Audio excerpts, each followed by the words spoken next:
inay isku bedelaan gacan ka hadal iyo dagaal. Waxaa la isku haystaa qaadka la geeyay deegaankaasi. Airportka magaaladaasna waxaa la wareegay maleeshiyaad hubeysan, mana aha marka koowaad ee la isku qabsado qaadkaasi. Hadda xiisada taagan waxay kasoo bilaabatay kadib markii ganacsatadii hore ee qaadka geyn jirtay deegaankaasi ay ku kordhiyeen qiimaha qaadka ay ka siin jireen ganacsatada ka hooseysa qaadka sii iibin jirta. Taana waxay keentay ganacsatadaasi inay qaad u doontaan qolyo warsangeliya oo qaadka geeya Sanaag. Qaadka Sanaag ka yimaadana uu ka jabaya markii loo eego qiimaha qaadka ay siinayaan inay Jabuutaaw iyo ve toprak bütünlüğünü hedef alan İsrail'in Somaliland'i tanıma kararını kabul ettim. ninkana hadda idiin muuqdo waa Masaari. Wuxuu ka falcelinayaa buuqiisa waxaanka uga imaanaya Somaliland wadamada Carbeed. Sidoo kale ninkan wuxuu ka hadlayaa shirkan ugu dambeeyay shalay ku yeesheen Qaahira, Erdogan iyo dhigiisa Masar. Wuxuu leeyahay si kastoo u tiraahdaan waa diidnay aqoonsiga Somaliland, cid idin dhegeysanaysa haba yaraatee ma jirto. Carab markii laga hadlayo Masar ayaa ugu awood badan. Masarna waxaa gacanta ku haysuu leeyahay oo maamusha Israel. هتعملوا ايه؟ ولا حد يقدر يفتح بقه. قال لك مصر تدين والكويت تدين والاتحاد والمجلس التعاون الخليجي يدين. دينك ودين ودين ودين ودين ومن هنا للصبح. arrinta innaga Soomaaliland laba nooc baynu kala lahayn. isku duruufna ma ahayn, isku aragtina ma ahayn, waa kala gedisanahay. Somaliland Soomaaliya 91 bay waxayna waa ka go'nay. iyaga dawlad madax bannaan baa nabiirada. dawladnimada iyo Soomaaliya waa kala noqonay. dadkeedana way ka gadeen. waxyaabaha la yaab kale hadda waxaa ka mid ah waxaad arkaysaa qof la soo indhacad Somaliland nabadeedii horumarkeeda waxaa sabab u ah hal qabiil ayaa ku nool. xaqaraad ka weynaa midaasi ma jirto. qeer libinta walaalka si aad wax u noqoto. dadka ku nool Somaliland waxaa lagu qiyaasaa ilaa 6 milyan. 6 marna waxay ka badan yihiin dadka ku nool Djibouti. sidoo kalena 10 mar waxay ka badan yihiin shacabka ku nool Somaliland qaar ka mid ah wadamada Carbeed. marka nabadda iyo horumarka ma keenaan tirada dadyooga. bismillaah saaxiib yeel ku soo dhawaada madal furan aniguna waa Liibaan Maxamed Aadan. aan ku bilaabay mowduuca caawi magaalada Baydhabo xarunta gobolka Bay. ilaa maanta waxaa ka socda isku hormaad u dhaxeeya laba ciidan oo ka kala marqaata wasiiro ka tirsan maamulka Xasan oo ka soo jeeda deegaankaasi iyo ciidamo ayagana ka marqaata maamulka ka jira gobolkaasi. dagaalkan shalay ayuu soo bilaabmay wuxuuna salka ku hayaa doorashooyinka Soomaaliya ee isku sidkan heer gobol ilaa heer federaal. waxay tiraahdaa Soomaalidu wadar iyo waaxid keeba waalan. waxa waalan maamulka Xasan Sheekh oo isku haystaba inay yihiinba keligood aqli badnayaal. meel kastoo ay cagta saareen tiimka Xasan dhimil daba ay qabasiiyeen.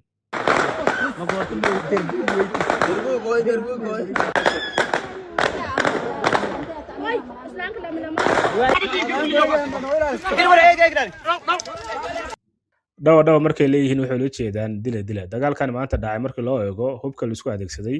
iyo qasaaraha ka dhashay kii shalay ka adkaa. saaka markuu waagu bariyay ciidamo ka marqaata maamulka ka jira gobolkaasi ama koonfur galbeedba waxay weerar ku soo qaadeen guri ay degnaayeen koox siyaasiyiin ah oo ay soo direen ama ay soo abaabuleen wasiiro ka tirsan maamulka Xasan Sheekh, gaar ahaan wasiirka xanaanada ninka magaciisa la yiraahdo Hebelka Eelay. kooxda siyaasiyiinta maanta la soo weeraray maalmo ka hor ayay maamulka Xasan waxay u soo direen deegaankaasi si ay u sii bilaabaan kaambeynka doorashooyinkana waxaa diidan ama aysan ku qancinba hogaamiyaha haysta deegaankaasi lafta gareen sinna way ku wada socdaan Xasan Sheekh sinna kuma wada socdaan. waxay ku wada socdaan doorashooyinka la isku caanashabayo. labadoodaba lafta gareen Xasan Sheekh waxay ka sameeyeen yihiin mid walba inuu difaacdo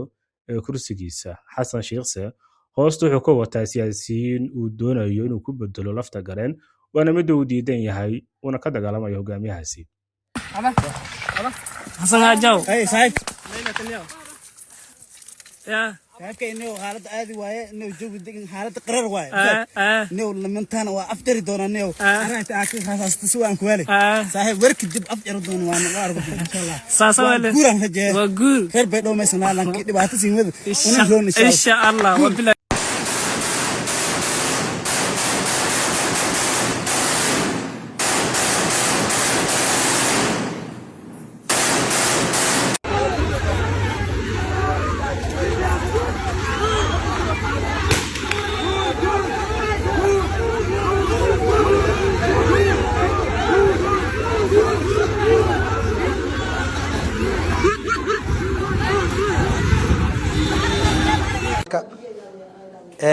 lama filaan ayay arrintaasi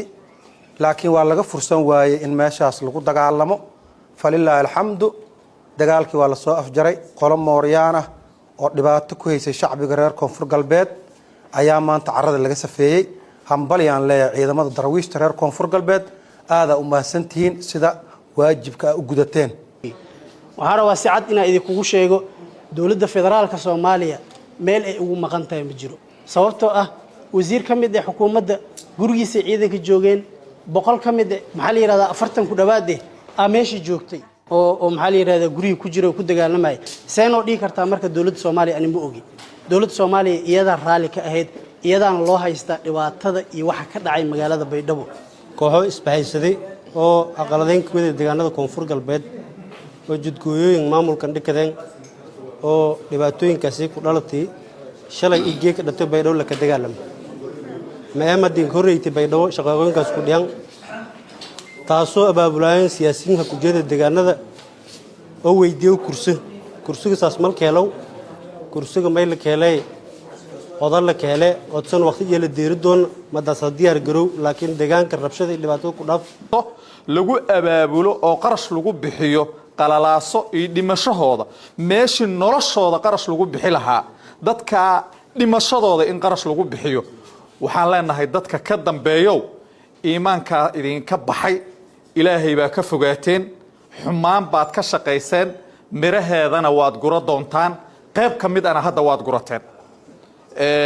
runtii magaaladaas waayihii dambaba waxaa lala damacsanaa dhibaato ilaahay si uu ka badbaadiyey marar badan haddana waxaa ilaahay ka rajaynaynaa siduu ilaahay kuwii hore uga badbaadiyey kuwa dambana inuu uga badbaadiyo wixii dadkii wax ku gaareenna ilaahay u booga dhayo maamulada faraha badan ee ka samaysmay dhulkii la isku oran jiray Italian Somali iyo federaalka ka qaateen ujeedka laga lahaa waxay ahayd in lagu wiiqo jiritaanka Somaliland dabankiisa ay u dhigayeen Somaliland ayaga ku dhacay waxayna ku sii adkaysay xaaladoodii markii horeba cagab badan ay ku taagneen colaadahan dagaalkana hadda uu ku jiro iyo isdiidooyinka siyaasadda waxay ka mid yihiin fashilka iyo miraha ay ka dhaxleen reer Soomaaliya federaalkaasi ay u sameysteen ku xumeynta Somaliland inta badan reer Soomaaliya markay doonayaan inay surud xumeeyaan systemka Somaliland waxay ku sheegaan system qabiil ayagana ku heshiin laayiin systemkaasi qabiilka ee laftigiisa inta la gaarinba systemka fashilmay ee fadhigiisu yahay xamar wayahay Somaliland waxa la sheegaa in burburkii kadib dabcan markay dib ay goboladu waqooyi u tashteen in arrinka hubka dhigista oo ahaa barnaamij ay ku guuleysteen oo dhammaan shacabka hubka laga dhigay qof hub wata ama qori iibsan kara ama qof la soo doogi kara oo jirin dabcan annaga ka Puntland ahaan maxaan ka baran karnaa sidoo kale arrinka in la sameeyo ma waxa naga hortaagan awoodda dawladda oo yar ma waxa naga hortaagan dawladda dabcan aan qorshe cad ka lahayn arrinkaas iyada ka waran arrinta inaga Soomaaliland laba nooc baynu kala lahayn isku duruufna ma ahayn isku aragtina ma ahayn waa kala gedisanahay Somaliland Soomaaliya 91 bay waxayna waa ka go'nay iyaga dawlad madax bannaan baa nabiina dawladnimada Soomaaliya waa kala noqonay dadkeedana way ka gadeen ay dawlad yihiin Soomaaliya ay shaqo ku lahayn sidaas u sahashay inay ku dagaalamaan oo hubka ka xereeyaan oo hubka Iran qof hub wadan kara maadaama aynu dawladda Soomaaliya ku khasaarnay ayna dhibaataysay waxay dadkooda ka gadeen ayna dhibaataysay waxaan rabnaa inaynu dawladda aqoonsan yahay oo amniya oo dhulkeeda maamulata inaan nahay ayay kaga qaadeen dadka hubka wixii isku dhajiyeen way ku laayeen dadkuna waa ku raac laakiin inagu waa ka gadisanay arrinta dawladda Soomaaliyeed oo federaalka baynu ka mid nahay ilaa iyo koonfur 100 nooc baa kala jooga warlord al-shabaab al-qaacida reer hebel casha waxaasaa jooga marka qaabkee baynu marka hubka saas aynoo masaabix weyday walina inooma masaabaxayso ilaa madaxu inoo hagaago dawladda Soomaaliya hubka dhigid hadaa halkaa ka dhigtid kan ku jira kan ku xiga oo la sheeganaya dawladda federaalka ama Soomaaliya xabada ku dhufanaya midaka saw ka qaasa marka maada dadkii oo dhan adu xukuma maada dadkii wax ka wada gadi kara meeshii wax ka gadi lahaydna te kama gadinay waxa kama shaqeyn marka nin u cadaynaysa nin kabale iyo niman kabalayn miyaa wada saamin kara nin walba qoriga kaba waa marka taa inagu waynugu adagtahay ilaa soomaaliya madax fiican loo helo arrintaas aan soomaaliya la qaadano. ninkan odaga qodob muhiim ayuu ka hadlay wuxuuna u qaadaa dhigasi bilaa cadifada qofka bukaanka markuu u tago dhakhtarka qofkaasi markii uma siiyo daawooyin wuu wareystaa muxuu wareysanayaa isaga lacag qaatay oo dhakhtar ama daaweeyo marka halkaas xikmadu ku jirtaa daaweynta waxaa ka horeysa in marka hore la ogaado halka ku bogta iyo xanuunkaaga nooca uu yahay waana intay garan laayihiin 30 sano ugu dambeeyay reer Soomaaliya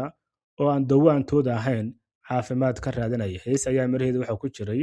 cudurka gala fardaha haddii lagu gubo dameer daawada lama gaarayo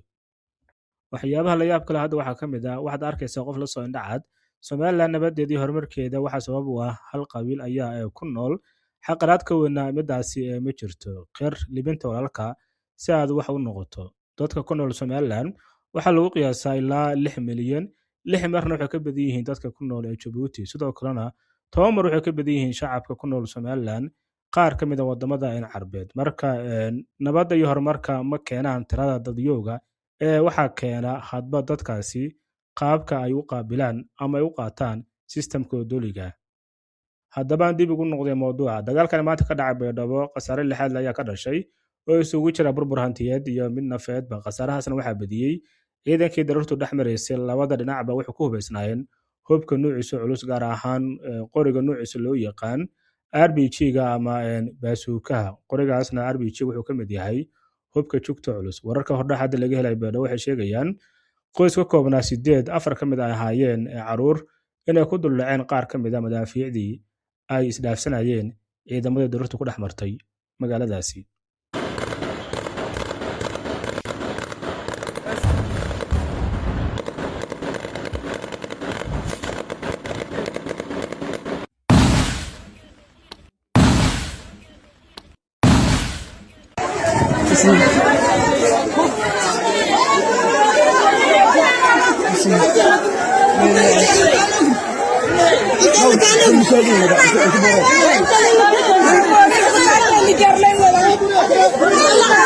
markaana soo bari saacadii ugu dambeeyay waxa ka tagnaa laasacanood xiisada laga cabsi qabo inay isku bedelaan gacan ka hadal iyo dagaal waxa la isku haystaa qaadka ligeey deegaankaasi airportka magaaladaas waxa la wareegay maleeshiyaad hubeysan mana aha marka koowaad ee la isku qabsado qaadkaasi hadda xiisada taagan waxa ka soo bilaabatay kadib markii ganacsatadii hore ee qaadka geyn jirtay deegaankaasi ay ku kordhiyeen qiimaha qaadka ay ka siin jireen ganacsatada ka hooseysa qaadka si iibin jirta taana waxay keentay ganacsatadaasi inay qaad u doontaan qoliyo warsangeliyo oo qaadka geeya sanaag qaadka sanaag ka yimaadana oo ka jabaya markii loo eego qiimaha qaadka ay siinayaan inay Djibouti iyo xirtiisa kadibna inay Djibouti tiimkiisa waxay la hadleen ganacsatadii warsangeliyo qaadka iibin jirtay waxaana u sheegeen inay ka daayaan deegaankooda qaadkooda deegaankooda soo gaaraya intaa kadibna ganacsatadii laasacanood ee qaadka iibin jirtay intay isku yimaadeen waxay go'aan ku gaareen inay si toos ah qaadkaasi uga dalbadaan Nairobi waana mid hadda la isku haysto waa Kenya iyo Kenya miisaan markii horena qaadka waxa geyn jiray laasacanood oo kooto ugu xirnayd 6 xubnood oo mid ay tahay dumar labana waa wasiiro ka tirsan maamulka Xasan Sheekh sidoo kale waxa ku jira 6daas xubnood ee fardhiye horjoogaha jabhadda ee Soolbari wayna ku heshiiyeen wayna qaybsadeen 30 maalmoodba bisha ee qaadka la geeyay deegaankaasi haddase waxa ku soo kordhay ganacsatadii iyo dabaqada hoose wax soo fahmaysa madaxana kor u soo qaadaysa waxa la isku haystana waa isha dhaqaalaha deegaankaasi lahaa oo ah baqaadkaasi illa qalo kala ma lahan ugu dambeyntii ku saafmeera mowduucan caawa Turkiyada iyo Carabtii cabaadka ka dhamaaday haddaad horey u ogeey Soomaaliya ku waalata Soomaaliland iyo reer Sheekh Isxaaq hadda waxa soo raacay Turkiyada iyo Carabtii weegan gudihiisa 3 shir oo muhiim ah ayuu ku soo qaatay Erdogan arrimaha Soomaaliland shirkii Riyadh shirkii Ankara iyo shirkii ugu dambeeyay shil Qaahira isagoo halkaasi Erdogan ugu soo hanjabay Soomaaliland intii hore ama 2 sano ugu dambeysaba ka soo bilow heshiiskii MOU-ga iyo bilowgii aqoonsigan hadda ka heshay Soomaaliland Israa'iil Erdogan uu qarin jiray hadda si dibadda ayuu u soo baxay taana markii loo eego Soomaaliland waxay u tahay fursad dahabi ah sababtoo ah wadamo badan oo kolka hore aan ku baraarugsaneyn qiimaha Soomaaliland ayaa ku baraarugaya waxana kala dhaxbaxaya hadallada maraytuurka ee Erdogan iyo kuwa la midka Somali'nin egemenliğini ve toprak bütünlüğünü hedef alan İsrail'in Somaliland'i tanıma kararını kabul etmiyoruz. Somali Federal Cumhuriyeti'nin ve Somaliland bölgesinin geleceğine yönelik adımlar tüm Somalililerin iradesini yansıtacak şekilde atılması gerekiyor. ninkana hadda idiin muuqda waa Masaari wuxuu ka falcelinayaa buuqiisa waxaanka uga imaanaya Somaliland wadamada Carbeed sidoo kale ninkan wuxuu ka hadlayaa shirkan ugu dambeeyay shalay ku yeesheen Qaahira Erdogan iyo dhigiisa Masar wuxuu leeyahay si kastoo ay u tirahdaan waa diidnay aqoonsiga Somaliland cid idin dhegeysanaysa haba yaraatee ma jirto carab markii laga hadlayo Masar ayaa ugu awood badan Masarna waxaa gacanta ku haysuu leeyahay oo maamusha إسرائيل دولة عدوان معروفة هتعملوا ايه ولا حد يقدر يفتح بقه قال لك مصر تدين والكويت تدين والاتحاد والمجلس التعاون الخليجي يدين دينك ودين ودين ودين ودين ومن هنا للصبح مفيش حد هيعبركم في الجزمة انتهى الكلام إسرائيل محتلة مصر كلها wadamo wadan kale ayuu ka sii daraya markii loo eego Turkida Masar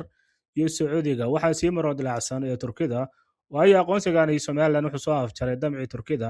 iyo 16 sano ugu dambeeyay waxa ay soo dhadhoobayeen ayagoo Turkida uga faa'iideysanaya Xasan Sheekh duruufiisa waxay ka saxiixdeen qaraadkii Soomaaliya badii bariba ayagoona ku darsaday heshiiskaasi Somaliland waxa hadda ay Turkida u dimi deg leeyihiin ma ahan kama aha jecel u qabaan Soomaali ee waxay u socdaan waa qaraadka Somaliland iyo goobta istiraatiijiyadda ay ku taalo isku day kastoo Turkidana xoog iyo xeeladba gacanta ugu dhig lahayn Somalilandna waxaa soo afjaray aqoonsigan iyo Reer Bani Yacquub maalin ka hor madaxweynaha Somaliland oo ku sugan shirka dowladaha adduunka wareysi uu bixiyay wuxuu ku sheegay maalmahan ugu soo wajahan inay kala seexan doonaan ayaga iyo Israa'iil heshiisyo waaweyn oo ganacsi ah sidoo kale waxa uu sheegay madaxweynaha inay rajeynayaan Sacuudiga inay maal gashadaan Somaliland taasoo ku tusinaysa saaxiibada iyo wadamada ku tashanaya Turkiga in ay u janjeeraanba xagga Somaliland mowduucan caawana intaas ayaan ku soo afeeray